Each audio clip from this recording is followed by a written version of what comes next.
तेजस्वी यादव ने कहा है कि हिंदू धर्म खतरे में नहीं है, प्रधानमंत्री की कुर्सी खतरे में, क्योंकि प्रधानमंत्री भी हिंदू हैं और देश के जो तीनों सेना प्रमुख है वो भी हिंदू हैं, तो हिंदू खतरे में नहीं है, प्रधानमंत्री की कुर्सी खतरे में। भाई ये लोग जब ऐसी बातें करते हैं ना, इसी को तुष्टीकरण की राजनीति कहते हैं। इसी को कहा जाता है। किस मन से हम लोगों ने कहा कि भैया कोई धर्म खतरे में है। ये एक ऐसे प्रधानमंत्री हैं जो 140 करोड़ देशवासियों के लिए गरीब कल्याण की योजनाएं बनाते हैं। आप मुझे बता दीजिए कौन सी ऐसी योजना है जिसको धर्म के आधार पर बांटा गया। ये लोग तो आरक्षण को भी धर्म के आधार पर बांटते हैं, जो कि पूर्णतः संविधान के खिलाफ है।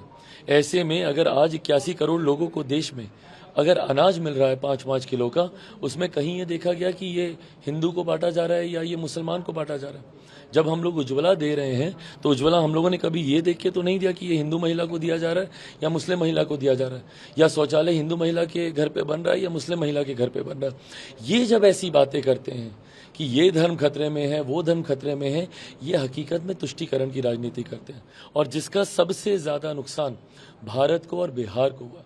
बिहार जैसे राज्य में ये लोग किस मुंह से बोलेंगे, जो लोग खुद जातीयता के आधार पर, सांप्रदायिकता के आधार पर, जिन्होंने हर समय समीकरण बनाकर चुनाव लड़ने का काम किया। कौन बोलता है भैया हम वही समीकरण की बात। तेजस्वी यादव ने कहा है कि हिंदू धर्म खतरे में नहीं है, प्रधानमंत्री की कुर्सी खतरे में, क्योंकि प्रधानमंत्री भी हिंदू हैं और देश के जो तीनों सेना प्रमुख है वो भी हिंदू हैं, तो हिंदू खतरे में नहीं है, प्रधानमंत्री की कुर्सी खतरे में। भाई ये लोग जब ऐसी बातें करते हैं ना, इसी को तुष्टीकरण की राजनीति कहते हैं।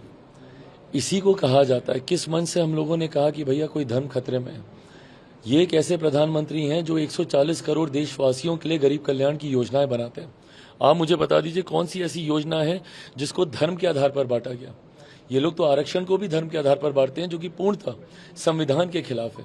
ऐसे में अगर आज 81 करोड़ लोगों को देश में अगर अनाज मिल रहा है 5-5 किलो का, उसमें कहीं ये देखा गया कि ये हिंदू को बांटा जा रहा है या ये मुसलमान को बांटा जा रहा है। जब हम लोग उज्ज्वला दे रहे हैं तो उज्ज्वला हम लोगों ने कभी ये देख के तो नहीं दिया कि ये हिंदू महिला को दिया जा रहा है या मुस्लिम महिला को दिया जा रहा है, या शौचालय हिंदू महिला के घर पे बन रहा है या मुस्लिम महिला के घर पे बन रहा है। ये जब ऐसी बातें करते हैं कि ये धर्म खतरे में है, वो धर्म खतरे में है, ये हकीकत में तुष्टीकरण की राजनीति करते हैं।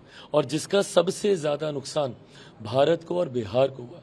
बिहार जैसे राज्य में ये लोग किस मुंह से बोलेंगे, जो लोग खुद जातीयता के आधार पर, सांप्रदायिकता के आधार पर, जिन्होंने हर समय समीकरण बनाकर चुनाव लड़ने का काम किया। कौन बोलता है भैया हम वही समीकरण की बात। तेजस्वी यादव ने कहा है कि हिंदू धर्म खतरे में नहीं है, प्रधानमंत्री की कुर्सी खतरे में, क्योंकि प्रधानमंत्री भी हिंदू हैं और देश के जो तीनों सेना प्रमुख है वो भी हिंदू हैं, तो हिंदू खतरे में नहीं है, प्रधानमंत्री की कुर्सी खतरे में। भाई ये लोग जब ऐसी बातें करते हैं ना, इसी को तुष्टीकरण की राजनीति कहते हैं। इसी को कहा जाता है। किस मन से हम लोगों ने कहा कि भैया कोई धर्म खतरे में है। ये एक ऐसे प्रधानमंत्री हैं जो 140 करोड़ देशवासियों के लिए गरीब कल्याण की योजनाएं बनाते हैं। आप मुझे बता दीजिए कौन सी ऐसी योजना है जिसको धर्म के आधार पर बांटा गया। ये लोग तो आरक्षण को भी धर्म के आधार पर बांटते हैं, जो कि पूर्णतः संविधान के खिलाफ है। ऐसे में अगर आज 81 करोड़ लोगों को देश में अगर अनाज मिल रहा है 5-5 किलो का, उसमें कहीं ये देखा गया कि ये हिंदू को बांटा जा रहा है या ये मुसलमान को बांटा जा रहा है।